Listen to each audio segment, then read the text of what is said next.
Прывітанне, мае маленькія сябры.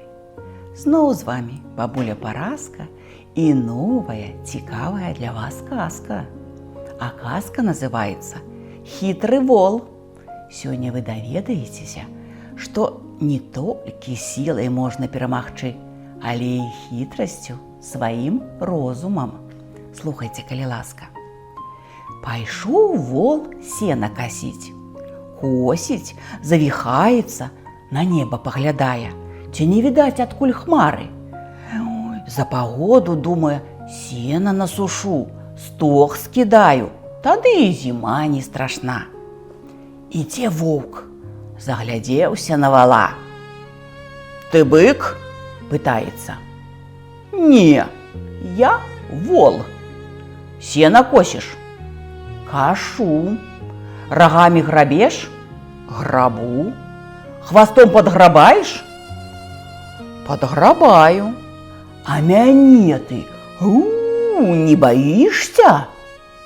Подумаў вол і кажа: «Я не толькі цябе, а і двух такіх не баюся».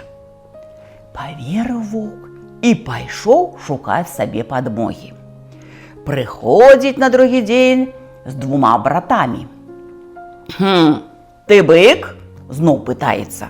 «Не, вол». «Сена косіш?»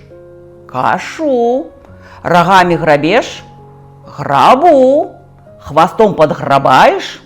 «Подграбаю». «А трох нас ты таксама не боишься?» «Ух!»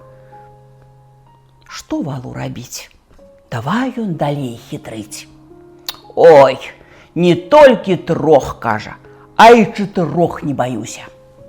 Паверылі ваўкі і падаліся шукаць новых сяброў.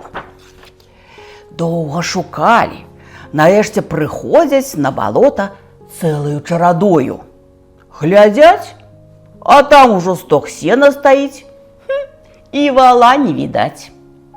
Кінуліся ваўкі па следзе і прыбеглі да двара, дзе вол жыў.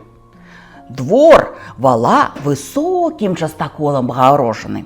Круціліся ваўкі, скакалі, ды так да вала і не дабраліся. «Ага!» – закрычалі яны ад злосці. «Ты баязлівец, схітрыў! У-у-у!»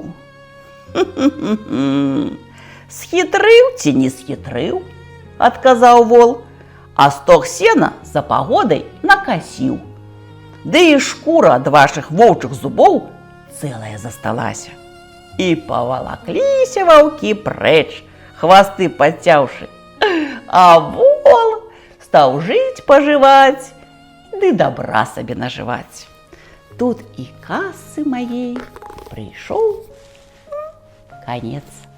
Таму, мае любыя дзеткі, да наступных сустрэч, да новых казак.